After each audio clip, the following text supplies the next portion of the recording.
اس سے مراد یہ ہے کہ اللہ کا حجاب نور ہے، اللہ کے ارد گرد کیا ہے؟ نور ہے. تو نور جو تھا وہ رکاوٹ بن گیا، اس نور کی موجودگی میں اللہ کو کیسے دیکھ سکتا ہوں؟ تو ام المومنین عائشہ نے کیا کہا کہ نبی علیہ السلام نے اللہ کے رسول کو نہیں دیکھا. عبداللہ بن مسعود بھی کہہ رہے ہیں کہ آپ نے جس کو دیکھا وہ کون تھے؟ جبریل. اور ابو ذر غفاری بھی کہہ رہے ہیں کہ میں نے اللہ کے رسول سے سوال کیا کہ آپ نے اپنے رب کو دیکھا ہے؟ تو آپ نے کہا نور ہے، میں اسے کیسے دیکھ سکتا ہوں. وفی روایت، ایک روایت میں رأیت نورا، کہ میں نے تو ایک نور دیکھا ہے، یعنی کہ اللہ تعالیٰ کی بجائے میں نے کیا دیکھا ہے؟ کہ نور. ان تمام احادیث کا خلاصہ یہ ہے کہ نبی علیہ الصلوۃ والسلام اسراء و معراج کے موقع پہ اللہ تعالیٰ کا دیدار نہیں کر سکے.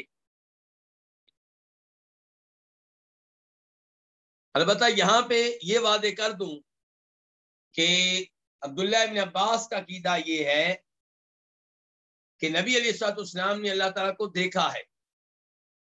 تو وہاں پہ مراد ہے کہ دل سے دیکھا ہے، خواب میں دیکھا ہے، بیداری میں آنکھوں سے دیکھنے کی کوئی دلیل نہیں.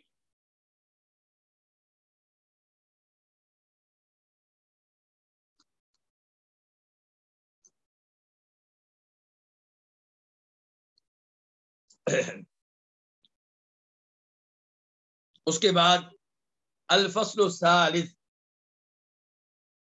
اب نبی علیہ الصلوۃ والسلام کی سیرت کے بارے میں یہ کتاب چل رہی ہے، اور اس میں اب جو تیسری فصل ہے وہ کیا؟ ہجرت و ما بعدہا، ہجرت اور ما بعد ہجرت کے امور کے بارے میں یہ باب ہے. یعنی کہ آپ کی زندگی کا وہ حصہ جس کا تعلق ہجرت سے ہے اور اس سے ہے جو ہجرت کے بعد ہوتا رہا، یعنی کہ آپ کی مدنی زندگی جس کو آپ کہہ سکتے ہیں. کیا کہہ سکتے ہیں؟ مدنی زندگی. باب نمبر 1، باب بدء الہجرت المدینہ، مدینہ کی جانب ہجرت کا آغاز.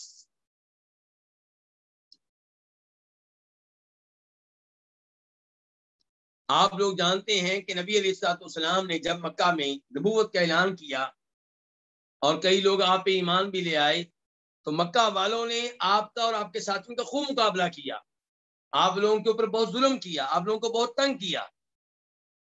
اور جب ایک عرصہ گزر گیا تو پھر آپ نے صحابہ کرام کو ہجرت کرنے کی اجازت دی، تو مکہ چھوڑ کے کہیں اور جا سکتے ہو. تو کئی لوگ کہاں چلے گئے؟ حبشہ، کالوں کی زمین پہ، سمندر کراس کر کے وہاں چلے گئے. دیکھیں اللہ کے دین کی خاطر انہوں نے کتنی قربانیاں دی ہیں، اپنا وطن چھوڑا ہے، مال چھوڑا ہے، جائیدادیں چھوڑی ہیں، رشتہ داروں کی قربانیاں دی ہیں. اور پھر ایک موقع آیا کہ آپ کو بتایا گیا کہ ہجرت جہاں پہ کر کے جانا ہے وہ کون سا شہر ہے؟ مدینہ، جس کو لوگ یثرب کہا کرتے تھے. تو اسی کے بارے میں یہ باب ہے. حدیث نمبر 1628 1628 خا. اس حدیث کو روایت کرنے والے کون سے امام ہیں؟ امام بخاری. عن البراء رضی اللہ عنہ قال، روایت ہے جناب براء بن عازب رضی اللہ عنہ سے، وہ کہتے ہیں اول من قدم علینا مصعب بن عمیر، سب سے پہلے جو ہمارے پاس آئے وہ مصعب بن عمیر اور ابن مکتوم تھے. یہ کون کہہ رہے ہیں؟ برا کہہ رہے ہیں، برا بن عازم. برا بن عازم کے میں سے انصاریوں میں سے، مدینہ کے بنیادی باشندوں میں سے. تو وہ کہہ رہے ہیں کہ مکہ سے جو لوگ ہجرت کر کے ہمارے پاس آئے ان میں سب سے پہلے آنے والے مصعب بن عمیر اور ابن مکتوم تھے. تو مصعب بن عمیر پہلے آئے ہیں، ابن مکتوم بھی بعد میں آئے ہیں، لیکن یہ بہرحال دونوں ان میں سے ہیں جو شروع میں آئے. مصعب بن عمیر یہ قریشی ہیں، اور ابن مکتوم جو ہے ان کا نام کیا ہے؟ اس کے بارے میں کئی اقوال اور کئی روایتیں ہیں. کچھ کہتے ہیں ان کا نام ہے عبداللہ، اور کچھ کہتے ہیں ان کا نام کیا ہے؟ عمر.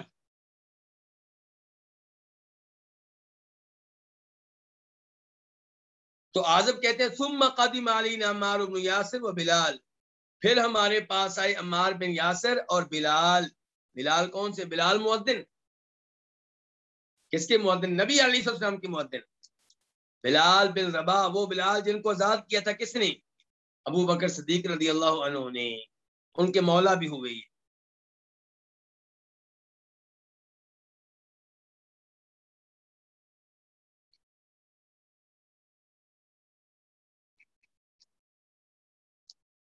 وفی روایت، اور ایک روایت میں آتا ہے، قال انہوں نے کہا، کنہوں نے؟ براء بن عازب نے، کہ اول من قدم علینا مصعب بن عمیر وابن ام مکتوم، کہ ہمارے پاس سب سے پہلے جو آئے ہیں وہ مصعب بن عمیر ہیں اور ابن ام مکتوم ہیں۔ وکان یقلعون الناس، کچھ نسخوں میں ہے یقلعون، کچھ میں ہے یقلعانی۔ یقلعانی زیادہ بہتر ہے کہ یہ دونوں لوگوں کو قرآن پڑھاتے تھے۔ کون دونوں؟ مصعب بن عمیر اور ابن ام مکتوم، لوگوں کو کیا پڑھاتے تھے؟ قرآن۔ اور یہاں سے بھی پتا چلا کہ مدینہ میں کئی صحابہ کرام نبی علیہ الصلوۃ والسلام سے پہلے آ چکے تھے، اور جو شروع میں آئے ہیں وہ لوگوں کو یہاں پہ پہنچ کے اسلام کی تعلیم دے رہے تھے۔ فقدم بلال، تو پھر کون آئے؟ بلال۔ کون؟ مؤذن رسول صلی اللہ علیہ وسلم، بلال بن رباح۔ وسعد، اور سعد آئے۔ سعد کون؟ عشرہ مبشرہ میں سے سعد بن ابی وقاص۔ اور عمار بن یاسر آئے۔ ثم قدم عمر بن الخطاب، پھر عمر بن خطاب آئے، فی 20 من اصحاب النبی، نبی علیہ الصلوۃ والسلام کے صحابہ کرام میں سے 20 کے ساتھ مل کر، یعنی کہ عمر آئے ہیں تو عمر اور ان کے ساتھی ٹوٹل کتنے تھے؟ 20 لوگ تھے۔ ثم قدم النبی، پھر کون آئے ہیں؟ نبی علیہ الصلوۃ والسلام۔ اور آپ کے ساتھ کون تھے؟ جی،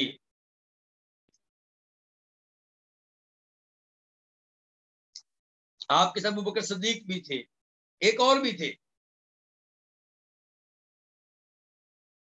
ابوبکر صدیق کے غلام کیا نام تھا؟ عامر بن فہیرہ، اور ان کا تذکرہ آئندہ حدیث میں تفصیل کے ساتھ آئے گا۔ تو پھر آئے نبی علیہ السلام، فما رأیت اہل المدینہ تھی، میں نے نہیں دیکھا مدینہ والوں کو، کہ کون کہہ رہے؟ براء بن عازب، میں نے نہیں دیکھا مدینہ والوں کو، فریحوا بشیء، وہ کسی چیز پہ خوش ہوئے ہوں، فرحہم برسول اللہ، جس طرح وہ خوش ہوئے تھے نبی علیہ الصلوۃ والسلام کے ساتھ، ان کے آپ کے آنے پہ۔ جیسے آپ کی آمد پہ مدینہ والے خوش ہوئے، ایسی خوشی کا اظہار انہوں نے کسی اور چیز پہ کیا ہو تو کہتے ہیں ایسا میں نے کبھی نہیں دیکھا۔ یہ تھے سچی محبت کرنے والے، کس سے؟ نبی علیہ الصلوۃ والسلام سے۔ اس لیے جب آپ آئے ہیں تو صحابہ کرام بہت خوش ہوئے ہیں۔ حتی جعل الاماء یقولن، یہاں تک کہ لونڈیاں کہنے لگیں، قادم رسول اللہ صلی اللہ علیہ وسلم، کہ نبی علیہ الصلوۃ والسلام آ گئے۔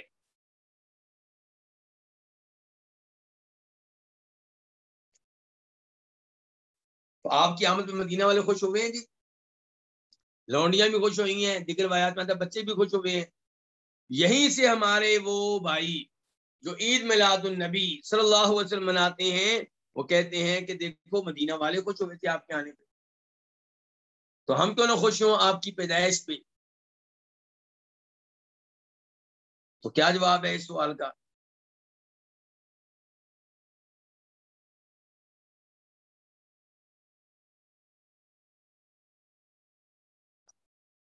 اس سوال کا جواب کیا ہے؟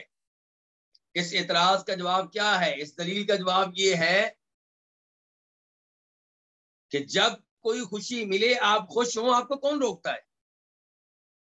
لیکن خوشی کی سالگرہ منانا یہ مسئلہ ہے۔ نبی علیہ السلام جب مدینہ آئے، مدینہ والے خوش ہوئے۔ آپ جب پیدا ہوئے تو آپ کے رشتے دار مکہ میں خوش ہوئے۔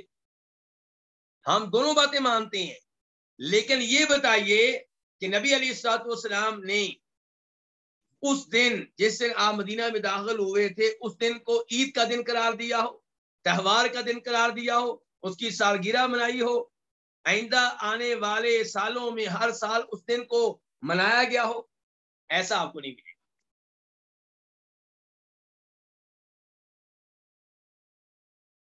ورنہ تو مسلمان خوش ہوئے تھے کب؟ جب بدر کی لڑائی میں فتح پائی. لیکن کیا بدر کی لڑائی کی فتح کو انہوں نے عید کے طور پہ، جشن کے طور پہ، تہوار کے طور پہ منایا؟ ایسا نہیں. آپ پیدا ہوئے، یقیناً آپ کے رشتے دار خوش ہوئے، لیکن کیا نبی علیہ الصلوۃ والسلام نے صحابہ کرام سے کہا کہ میرے یوم پیدائش کو بطور تہوار، بطور عید، بطور سالگرہ منایا کرو؟ ایسا نہیں ملے گا. جب خوشی آئے تب شریعت کی حدود میں رہ کے آپ خوش ہوں، ہمیں کوئی اعتراض نہیں ہے، لیکن اس خوشی کی سالگرہ منانا، اسے یوم عید قرار دینا، اسلام میں ایک اور عید کا اضافہ کر لینا، یہ مسئلہ ہے. فما قدیم، آپ نہیں آئے. یہ کون کہہ رہے ہیں؟ برا بن عازب. آپ نہیں آئے حتی قرأتو، یہاں تک کہ میں نے پڑھ لی سبح اسم ربک الاعلی. کون سی سورت پڑھ لی میں نے؟ سورۃ الاعلی. ان کے کہنا چاہتے ہیں کہ میں نے یہ سورت یاد کر لی تھی. کون کہتے ہیں؟ برا بن عازب. فی سور من المفصل، کئی اور مفصل صورتوں میں. کیا مطلب ہے؟ یعنی کہ میں نے سب اسم ربک الاعلی پڑھ لی تھی، یعنی کہ یاد کر لی تھی کئی اور مفصل صورتوں کے ساتھ. یعنی کہ میں نے صرف سورہ اعلی یاد نہیں کی ہوئی تھی، ان دنوں میں کئی اور مفصل صورتیں بھی یاد کر چکا تھا. مفصل صورتیں کنہیں کہا جاتا ہے؟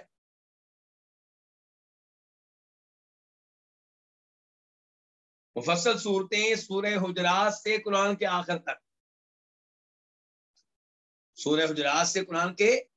اور دوسرا قول یہ کہ سورہ حجرات نہیں بلکہ جو سورہ حجرات کے بعد والی سورہ کاف سے قرآن کے آخر تک، ان کو کیا کہا جاتا ہے؟ مفصل صورتیں. کیوں؟ کیونکہ ان میں فاصلہ جلدی آتا ہے، وقفہ جلدی آتا ہے، آیتیں چھوٹی چھوٹی ہیں. اور پھر مفصل صورتوں کی 3 اقسام ہیں: طوال مفصل، اوساط مفصل، قصار مفصل. کیا مطلب مفصل صورتوں میں سے وہ صورتیں جو لمبی ہیں شروع والی، پھر وہ صورتیں جو درمیانی ہیں، پھر وہ جو بہت چھوٹی ہیں.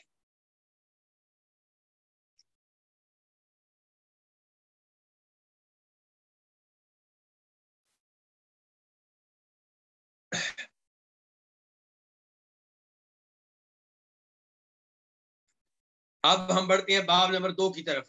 یہ کیا باب ہے؟ کچی حدیث بہت لمبی ہے، لیکن آغاز کرتے ہیں اس حدیث کا کیونکہ ابھی وقت کافی باقی ہے. دوسرا باب، باب ہجرت النبی صلی اللہ علیہ وسلم المدینہ، نبی علیہ الصلوۃ والسلام کا مدینہ کی طرف کیا کرنا؟ ہجرت کرنا.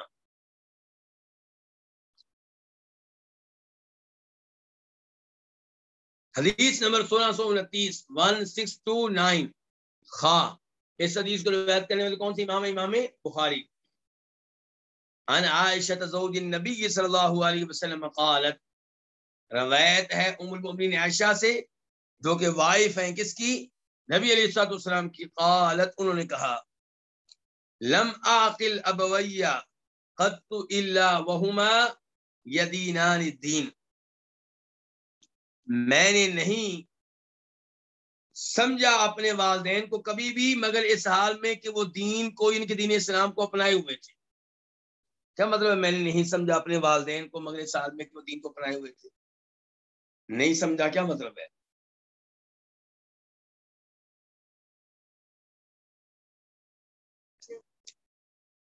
جی آپ صحیح کہہ رہی ہیں. یہ اصل میں میرے پاس میری بیٹی بیٹھی ہوئی ہے. میں یہ وضاحت اس لیے کر رہا ہوں کہ اس کی آواز آئے تو ایسا نہیں ہے کہ کوئی بڑی عمر کی عورت ہے، بلکہ میری بیٹی بیٹھی ہوئی ہے، پاس بیٹا بھی بیٹھا ہے. تو یہ بیٹی کہہ رہی ہے جی اس کا مطلب یہ ہے کہ جب میں نے ہوش سنبھالا، مجھے ہوش آیا، میں چھوٹی تھی، جب ہوش آیا تو میں نے دیکھا کہ میرے والدین دین اسلام پہ ہیں. یعنی کہ میں نے ان کو کفر کی حالت میں نہیں دیکھا، یہ مطلب ہے. میں نے ان کو کفر کی حالت میں نہیں دیکھا، یہ ان کا مطلب ہے کہ لم عاقل ابویہ قط، میں نے اپنے والدین کو نہیں جانا قطو کبھی بھی، مگر اس حال میں کہ وہ دین کو اپنائے ہوئے تھے، دین اسلام کو قبول کیے ہوئے تھے، دین اسلام پہ چل رہے تھے. ولم یمر علینا یوم الا یاتینا فیہ رسول اللہ صلی اللہ علیہ وسلم طرفی النہار بکرۃ وعشیہ، اور ہم پہ کوئی ایسا دن نہیں گزرا، ہم پہ کوئی دن نہیں گزرا مگر اس دن اللہ کے رسول ہمارے پاس آتے تھے دن کے دونوں کناروں میں، صبح اور شام، یعنی کہ روزانہ کی بنیاد پہ نبی علیہ السلام ہمارے گھر آتے تھے، صبح بھی شام کو. اس سے آپ اندازہ لگا سکتے ہیں کتنا اچھا تعلق تھا نبی علیہ السلام کا اور جناب ابوبکر اور ان کی فیملی کا. فلم ابتلی المسلمون خرج ابو بکر مہاجرا نحو ارض الحبشہ، جب مسلمانوں کو مصائب میں مبتلا کیا گیا، آزمائشوں میں مبتلا کیا گیا، یعنی کہ انہیں تنگ کیا گیا، مثال کے طور پہ نبی علیہ الصلوۃ والسلام اور آپ پہ ایمان لانے والے اور آپ کا ساتھ دینے والے رشتے داروں کا محاصرہ کیا گیا اور ایک گھاٹی میں ان کو محصور کر دیا گیا، ان کا بائیکاٹ کر دیا گیا، ان کے ساتھ کوئی کاروبار نہ کرے، کوئی لین دین نہ کرے، کوئی رشتہ نہ کرے. جب ایسی صورتحال پیدا ہوئی تو فلم ابتلی المسلمون، جب مسلمانوں کو آزمائشوں میں مبتلا کیا گیا، خرج ابو بکر، تو ابو بکر نکلے کہاں سے؟ مکہ سے، مہاجرن، ہجرت کرتے ہوئے، نحو ارض الحبشہ، حبشہ کی زمین کی طرف، حبشہ کے علاقے کی طرف. دیکھ لیجئے اللہ کی خاطر مکہ جیسا عظیم شہر چھوڑنا پڑا ہے اور جانا کہاں ہے؟ حبشہ میں. بچانا کس کو؟ بچانے کے لیے، دین کو بچانے کے لیے، ایمان کو بچانے کے لیے. اور مجھے بڑا افسوس ہوتا ہے جب میں دیکھتا ہوں کہ میرے مسلمان بھائی مال کی خاطر، چند پاؤنڈ کی خاطر، چند ڈالروں کی خاطر اسی اسلامی ملک کو چھوڑ کے کسی کافر ملک کی طرف بھاگ رہے ہوتے ہیں. بھائی صحابہ کرام نے تو مال کو قربان کیا دین بچانے کے لیے، اور آپ مال بچانے کے لیے اپنے دین کو خطرے میں ڈال دیں.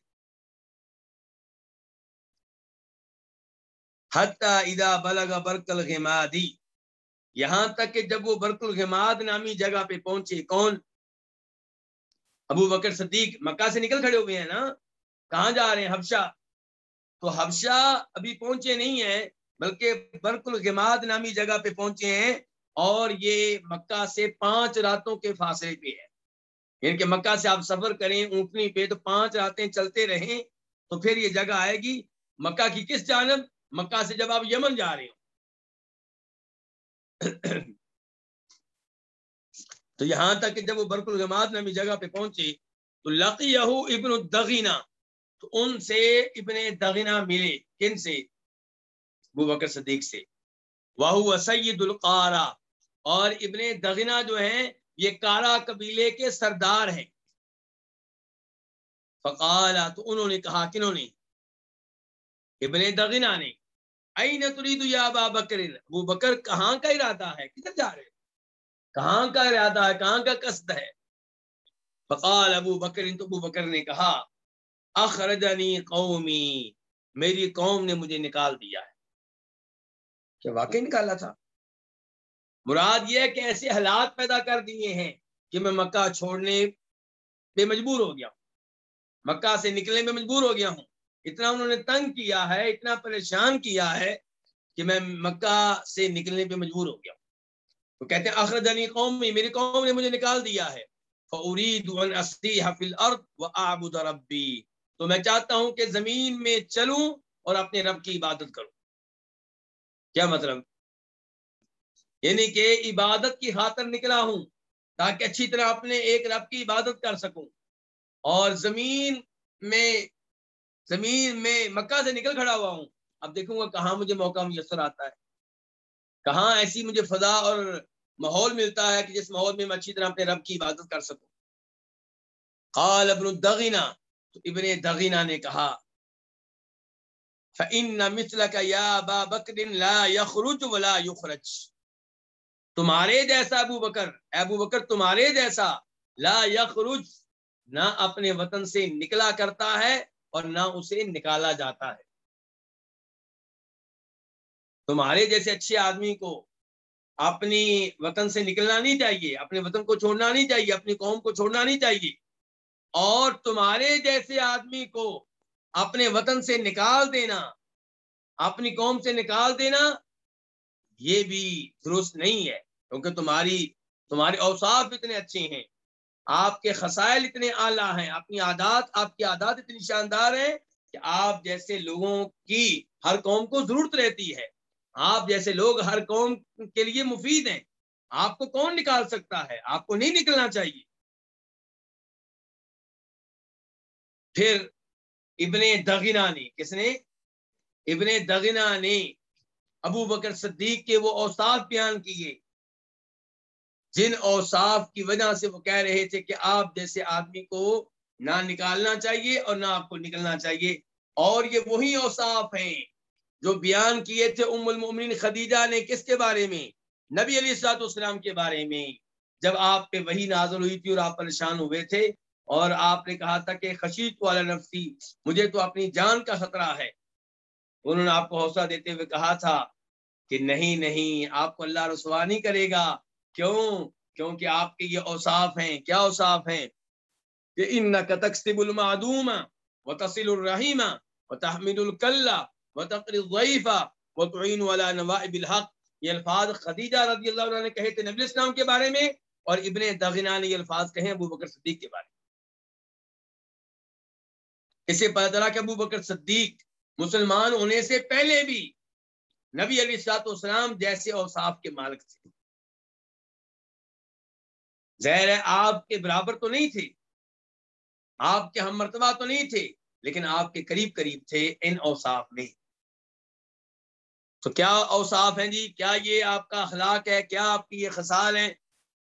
کہ انک تکسب المعدوم، آپ تو فقیروں کو کما کر دیتے ہیں، آپ فقیروں کو کما کر دیتے ہیں، وتصل الرحیم، آپ صلہ رحمی کرتے ہیں، وتحمل الکل، اور وہ لوگ جو بے سہارا ہیں آپ ان کا بوجھ اٹھاتے ہیں، وتقری الضیف، اور آپ مہمانوں کی مہمان نوازی کرتے ہیں، وتعین علی نوائب الحق، حق کے معاملے میں آنے والے مصائب پہ آپ ان کی مدد کرتے ہیں جن پہ مصائب آئے ہوں۔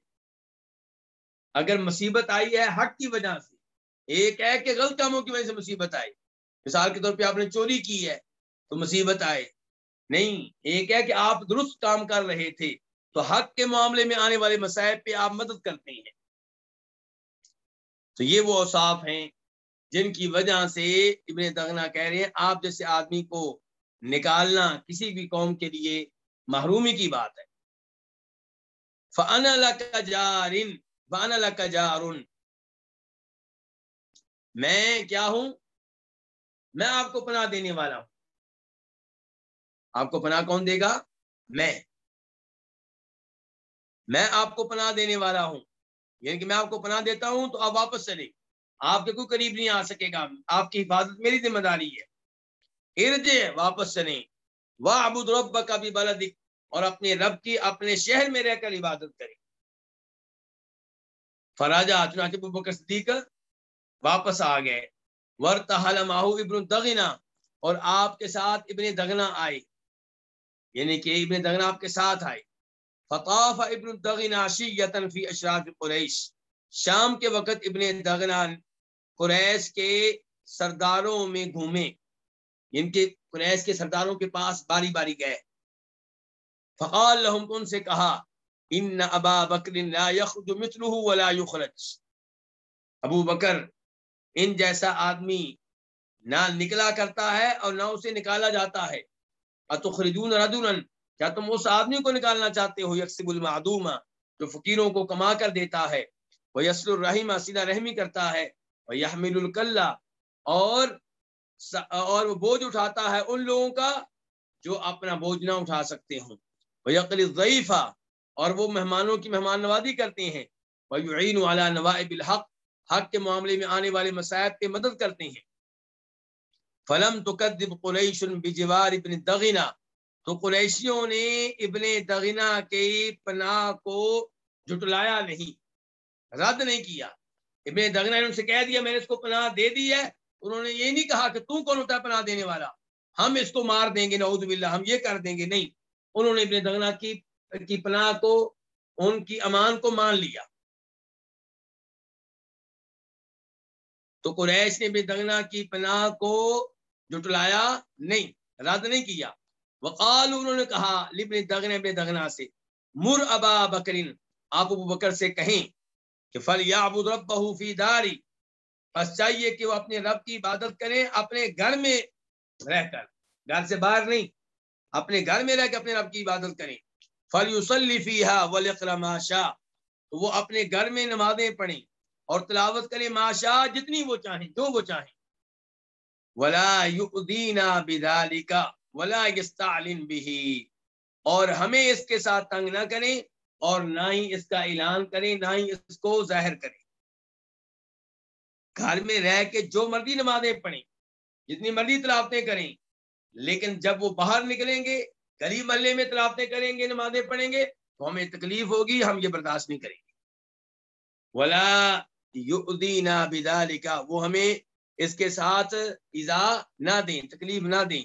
ولا یستعلن بہ، اور نہ ہی اس کو اعلانیہ طور پہ کریں۔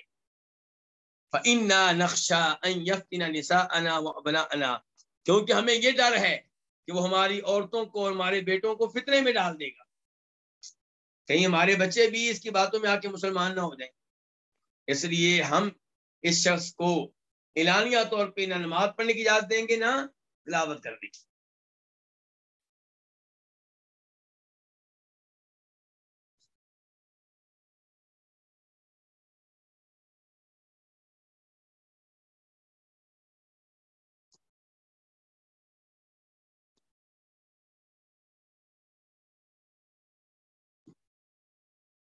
فقال ذلك ابن دغنہ لابی بکر، تو یہ باتیں ابن دغنہ نے ابو بکر سے کہہ دی کہ بھئی آپ کو اپنے گھر میں رہ کے نماز پڑھنے کی اجازت ہے، تلاوتیں کرنے کی اجازت ہے، گھر سے باہر نہیں۔ فلبث ابو بکر بذلك، ابو بکر اس پہ قائم رہے، ابو بکر اس پہ، کس پہ؟ اس شرط پہ، ابو بکر اس پہ قائم رہے، یعبد ربہ فی داری، اپنے رب کی اپنے گھر میں رہ کے عبادت کرتے رہے، ولا یستعلن بصلاتہ، اور وہ اپنی نماز اعلانیہ طور پہ نہیں پڑھتے تھے، ولا یقرأ فی غیر دارہ، اور نہ ہی اپنے گھر کے علاوہ کسی اور جگہ وہ تلاوت کرتے تھے۔ ثم بدا لابی بکر، پھر ابو بکر کے لیے ظاہر ہوا، کیا مطلب ظاہر ہوا؟ ان کے دل میں خیال آیا، ان کے ذہن میں بات آئی، پھر ابو بکر کے لیے ظاہر ہوا۔ کیا ظاہر ہوا وہ یہاں پہ نہیں بتایا گیا، لیکن بعد والی باتوں سے پتہ چل رہا ہے کہ کیا ظاہر ہوا۔ پھر ابو بکر کے لیے ظاہر ہوا فابتنى مسجدا بفناء داره، چنانچہ انہوں نے اپنے گھر کے سین میں مسجد بنا لی۔ یہ ان کے ذہن میں بات آئی، جو ان کے ذہن میں بات آئی اس پہ عمل کرتے ہوئے اپنے گھر کے سین میں کیا کیا؟ مسجد بنا لی، نماز پڑھنے کی جگہ بنا لی۔ وکان یصلی فیہ، اور وہ اسی میں نماز پڑھتے تھے، ویقرأ القرآن، اور قرآن کی تلاوت کرتے تھے۔ فیتقذف علیہ نساء المشرکین وابناہم، تو ان کے پاس جمع ہو جاتی مشرکین کی عورتیں اور ان کے بیٹے، وہم یعجبون منہ، اور وہ ان پہ تعجب کرتے، وینظرون علیہ، انہیں دیکھتے، بڑے شوق سے ہو کر کسی کو دیکھتے اور ان کی تلاوت سنتے۔ وکان ابو بکر رجلا بکاء، اور ابو بکر بہت زیادہ رونے والے شخص تھے، اللہ کے لیے بہت رویا کرتے تھے۔ لا یملک عینیہ اذا قرأ القرآن، جب وہ قرآن کی تلاوت کرتے تو انہیں اپنی آنکھوں پہ کنٹرول نہ رہتا، بے اختیار ان کی آنکھوں سے آنسو نکل آتے۔ وافزع ذلک اشراف قریش من المشرکین، اور اس چیز نے مشرکین میں سے قریش کے بڑوں کو، قریش کے سرداروں کو خوفزدہ کر دیا، گھبراہٹ میں ڈال دیا، یہ بھائی یہ تو اب باہر نماز پڑھنی شروع کر دی ہے، سین میں ہماری عورتیں، ہمارے بچے خراب ہو رہے ہیں۔ فارسلوا الی ابن دغنہ، انہوں نے ابن دغنہ کو پیغام بھیجا۔ فقدم علیہم، تو ابن دغنہ ان کے پاس آیا۔ فقالوا، انہوں نے کہا، انا کنا اجرنا ابا بکر بجوارک، ہم نے ابو بکر کو پناہ دی تھی تمہارے پناہ دینے کی وجہ سے، ہم نے اس کو امان دیا تھا تمہارے امان دینے کی وجہ سے، علی اس شرط پہ ہم نے پناہ دی تھی کہ ان یعبد ربہ فی داری، جو اپنے رب کی عبادت کہاں پہ کرے؟ اپنے گھر میں. فقد جاوز ذلک، لیکن ابو بکر نے اس سے تجاوز کیا ہے. فبتنا مسجدا بفناء دارہ، چنانچہ ابو بکر نے اپنے گھر کے صحن میں مسجد بنا لی ہے. فاعلن بالصلاۃ والقراءۃ فیہ، اور اعلانیہ طور پہ نمازیں ادا کی ہیں اور اس میں اعلانیہ طور پہ تلاوت کی ہے. وَإِنَّا قَدْ خَشِينَا، اور بے شک ہمیں ڈر ہے، أَن يَفْتِنَ نِسَاءَنَا وَأَبْنَاءَنَا، کہ ہماری عورتوں اور ہمارے بچوں کو فتنے میں ڈال دے گا. فَنَهَاهُ، تو آپ اس کو منع کریے، اس کو روکیں. یہ کون کہہ رہے ہیں؟ قریش مکہ کس سے کہہ رہے ہیں؟ ابن دغنہ سے. فَإِنْ أَحَبَّ أَن يَقْتَصِرَ، اگر وہ چاہے کہ وہ اکتفا کرے اس بات پہ کہ اپنے رب کی عبادت کرے اپنے گھر میں، فعلا تو وہ کر لے. وَإِنْ أَبَى، اور اگر وہ انکار کرے، إِلَّا أَن يُعْلِنَ بِذَلِكَ، مگر یہ کہ وہ یہ کام اعلانیہ طور پہ کرے گا، فَسَلْهُ، تو آپ اس سے مطالبہ کریں، اس سے سوال کریں کہ أَن يَرُدَّ إِلَيْكَ ذِمَّتَكَ، کہ وہ آپ کو آپ کا عہد لوٹا دے، آپ نے جو اس کو امان دی ہے، پناہ دی ہے، وہ واپس کر دے. فَإِنَّا قَدْ كَرِهْنَا، یقیناً ہمیں یہ بات بری لگتی ہے، أَن نُخْفِرَكَ، کہ ہم تمہاری پناہ کو توڑ ڈالیں، تمہاری عہد کو توڑ ڈالیں، تمہاری امان کو توڑ ڈالیں. وَلَسْنَا مُقِرِّينَ لِأَبِي بَكْرٍ الاستعلان، لیکن ہم ابو بکر کے لیے یہ اعلانیہ چیزوں کو برقرار رکھنے والے نہیں ہیں، ماننے والے نہیں ہیں. ابو بکر اعلانیہ طور پہ یہ کام کریں، یہ بھی ہم برداشت نہیں کریں. ہم آپ کی امان کو بھی توڑنا نہیں چاہتے، اور ہم ابو بکر کے لیے اعلانیہ طور پہ تلاوت اور نماز کو برقرار رکھنے والے بھی نہیں.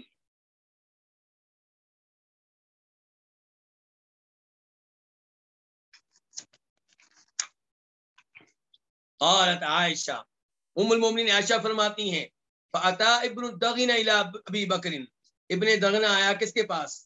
ابو بکر صدیق کے پاس. فقالت، اس نے کہا، قد علمت الذی عاقدت لک علیہ، کہ تمہیں معلوم ہے وہ جس پہ میں نے آپ سے معاہدہ کیا ہے. میرا آپ کا معاہدہ یہ ہوا تھا کہ آپ کو مکہ میں پناہ ہے، امان ہے، آپ کے کوئی قریب نہیں لگے گا، لیکن شرط یہ رکھی تھی کہ آپ گھر کے اندر رہ کے تلاوت کریں گے، نماز پڑھیں گے، اعلانیہ کام نہیں کریں گے. آپ کو معلوم ہے وہ جس پہ میں نے آپ سے معاہدہ کیا تھا. فإما أن تقتصر على ذلك، یا تو آپ اسی پہ اکتفا کریں، وإما أن ترجع إلي ذمتي، یا آپ مجھے میرا عہد واپس کر دیں. فإني لا أحب، میں نہیں چاہتا، أن تسمع العرب، کہ عرب یہ بات سنیں کہ انی اخفرت فی رجل عقدت له، کہ اس آدمی کے بارے میں جس سے میں نے عقد کیا تھا، معاہدہ کیا تھا، میری امان کو توڑ دیا گیا ہے، میری پناہ کو توڑ دیا گیا ہے. میں نہیں چاہتا لوگ یہ بات سنیں. ان کے جو صورتحال آپ نے پیدا کر دی ہے، اس صورتحال میں تو مکہ والے ہو سکتا ہے آپ پہ کو حملہ کر دیں، آپ کو تنگ کریں، اور میں نے آپ کو پناہ دے رکھی ہے. اور پھر یہ سنیں گے کہ مکہ والوں نے میری پناہ کی کوئی پرواہ نہیں کی، یعنی کہ مجھے کوئی حیثیت نہیں دی، تو میرا تو مقام و مرتبہ لوگوں کی نگاہوں میں گر جائے گا. میں یہ نہیں چاہتا.